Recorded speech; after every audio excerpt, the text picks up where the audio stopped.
What's up everybody, my name is Daniel, and here are your Week 11 waiver wire pickups. The waiver wire is pretty thin at this point in the season, but luckily for you guys, I have a few options for you all at each position. We're going to kick things off with the quarterbacks, and the top of my list is Teddy Bridgewater. He keeps on showing up on my waiver wire list each week, but surprisingly he's still owned in only 30% of ESPN leagues. We need to get the word out there. He's currently the 12th ranked fantasy quarterback with back-to-back impressive performances against both Kansas City and Tampa Bay. Monitor his health status over this next week, but I think it's pretty minor, and I really like his matchups for the rest of the season into the playoffs. For a second appearance on my waiver wire list, we're going to talk about old man Philip Rivers. Besides a bad game against the Ravens, he's put up pretty startable numbers over his last 3 out of 4 games. He has favorable matchups until week 16 when he faces the Steelers. He's a good consideration for teams that need a quarterback right now. Next up is Tua Tagovailoa. We've seen the bad, the good, and the mediocre, and honestly, that kind of inconsistency is what I expect out of a rookie quarterback. I do still think that he has a higher ceiling than some of the other quarterbacks available left on the free agency list, so you could play him depending on the matchup. Our fourth QB is Alex Smith. He now has 715 passing yards over just the last 2 games and had 55 pass attempts against the Lions last week.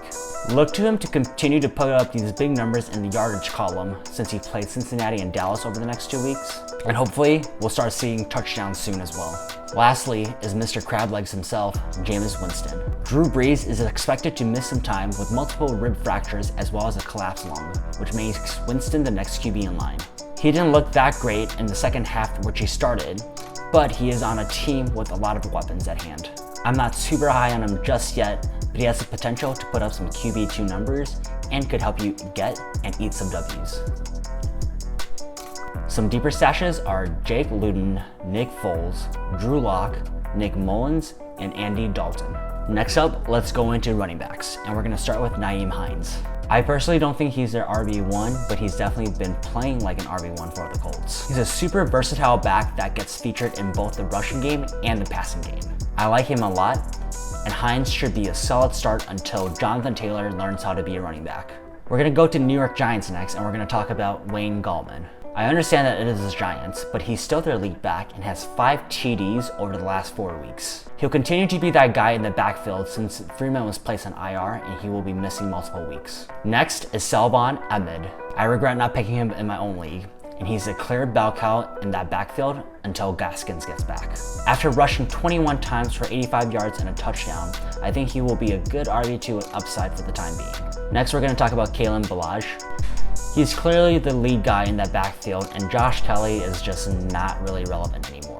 In this past week, he had 18 rushes and had the second most targets as a receiver. Eckler is supposed to come back in week 12, but I think that's still up in the air. Until then, he's a guy to own in the Bolts backfield. Lastly is Devontae Booker. He followed his 68 yards and a touchdown game with 81-yard game plus 2 TDs. Not only is he a valuable handcuff, but he's also starting to provide value as a backup running back. The Raiders seem to really rely on their running game now, so I can see both him and Josh Jacobs being valuable to fantasy owners. If JD McKissic is available in your league, go pick him up right away. For some deeper stashes, we're looking at Samajae Perine, Cam Akers, Sony Michel, Boston Scott, and Rex Burkhead. Let's talk about wide receivers next. My man Michael Pittman finally had his 100-yard game. He looks to be really taking over that wide receiver 1 role since T.Y. Hilton has been a ghost of himself this year. He led the team in targets, receptions, and yards. Now that he's finally healthy, I expect Philip Rivers to continue to look his way and force him the ball a lot. I've been talking about how I don't like Patriots players, but I really do like Jakobi Meyers. He's emerged as New England's top threat,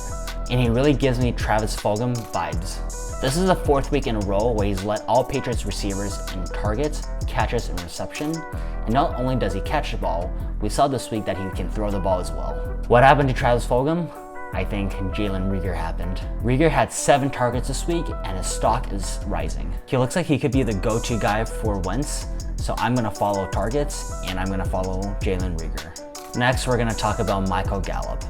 Did you guys all forget about him? Because I pretty much did as well. Although I don't like the Dallas offense, I can't ignore the fact that he had 19 targets over the last 2 weeks. Whether it's Dalton or Gilbert starting at quarterback, I think Gallup could be a good person to look at and stash for potential flex play who's somewhat boom or bust. Next is Cole Beasley, which a lot of people gave up on after the last 2 weeks. Honestly, it seems like a scientific formula.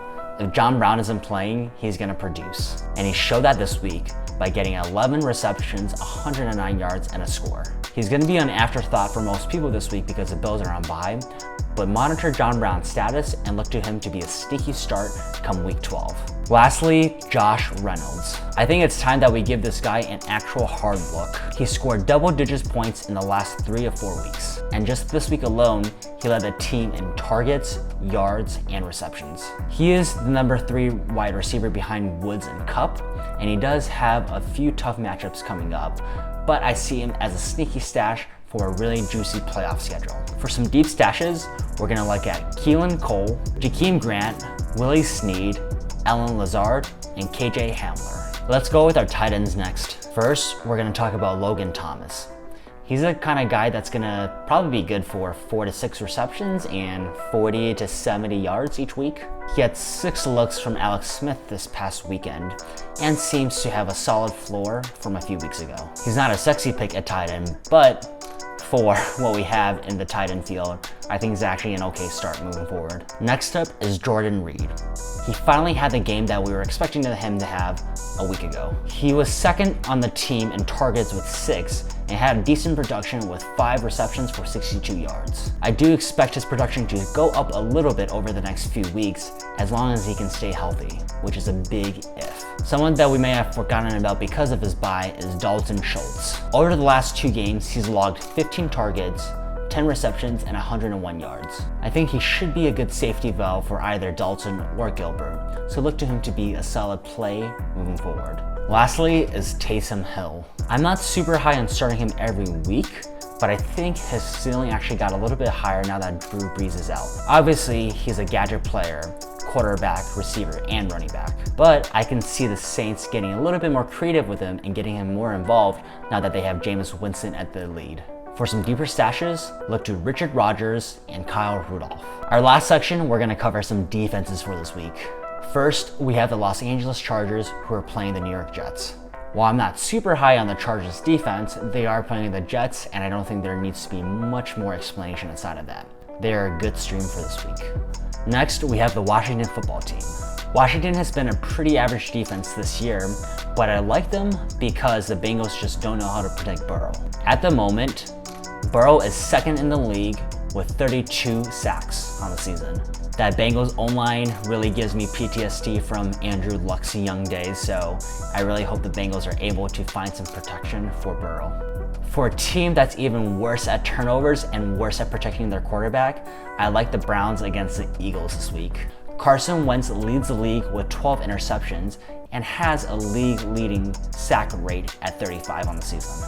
That's really rough for a quarterback to be leading in both of those categories, so the Browns should be a pretty good play this week. Lastly, if you're really desperate, let's go to the Minnesota Vikings. Not a great defense, but they are playing Dallas, who are in the same tier as the New York Jets for me. If there's a week that you need to play the Vikings defense, this is a week to do it. So if the other defenses aren't available, go ahead and pick them up. Here is a full list of all of the players and teams that we talked about in this video.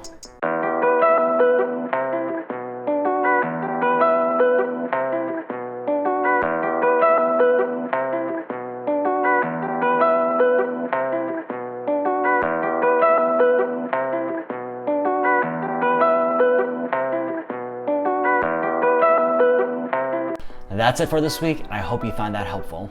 Remember to like this video, comment any questions that you have below, and give me a sub for all notifications for content as well as live streams. If you're on Instagram, go follow me at DZ Fantasy Football for interactive content as well as notifications. We'll be doing the 2-split live stream tonight, so look in the comment section as I will pin the final times. Thanks all, good luck on the waiver wires tonight, and until next time.